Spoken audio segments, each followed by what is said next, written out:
প্রাণলিচি drinks প্রবাসের সংবাদ। London, Saudi পুরপ্রধান, সংযুক্ত আরব আমিরাতের দুবাই, ওমান ও কাতার প্রতিনিধির পাঠানো তথ্যচিত্রে প্রবাসের সংবাদ জানাচ্ছেন ইমরুল হাসান।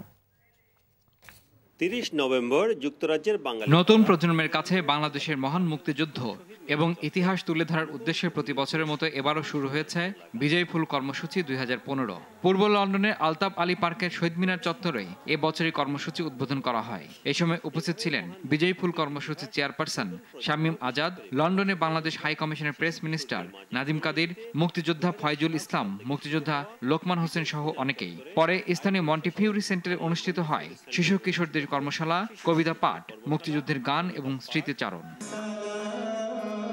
সশস্ত্র বাহিনী দিবস উপলক্ষে রিয়াদ বাংলাদেশ দূতাবাসের defence attache brigadier general Farukul Haq এবং মিসেস ফারুকুল হক নৈশভোজের আয়োজন করে। এতে সৌদি প্রতিরক্ষা মন্ত্রীর পক্ষে উপস্থিত ছিলেন জেনারেল ফাইজ ইব্রাহিম আল সেহরি, সৌদি আরবে নিযুক্ত বাংলাদেশের রাষ্ট্রদূত গোলাম মুসি, বাংলাদেশ দূতাবাসের বিভিন্ন পর্যায়ের কর্মকর্তা কর্মচারী সহ প্রায় 60 দেশের কূটনৈতিক ও প্রতিরক্ষা বিভাগের কর্মকর্তারা উপস্থিত ছিলেন।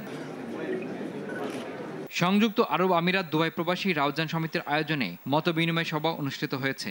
মোহাম্মদ নজরুল ইসলামের সভাপতিত্বে ও নাসিম উদ্দিন আকাশের সঞ্চালনায় বিশেষ অতিথি ছিলেন মোহাম্মদ ওসমান, খোরশেদ আলম, আবুল কাশেম, জিএম হেলাল, মোহাম্মদ ওমর গনি, মোহাম্মদ তারেক, মোহাম্মদ ফারুক সহ অনেকে। এ সময় বক্তব্য রাখেন নিজামুদ্দিন, মোজাহের, নুরুল আমিন, আব্দুল মান্নান, মোহাম্মদ খসরু কাজী সহ আরও অনেকেই।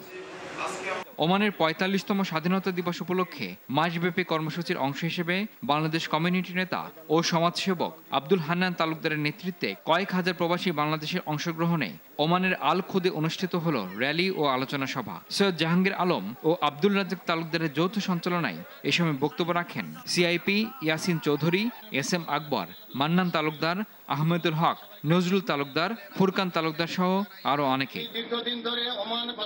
কাতারের রাজধানী দোহায় কোম্পানিগঞ্জ উপজেলার ভাইস চেয়ারম্যান আজম পাশা চৌধুরী রুমেলকে সংবর্ধনা দিয়েছে বাংলাদেশ আওয়ামী প্রচার ও প্রকাশনা লীগ কাতার শাখা।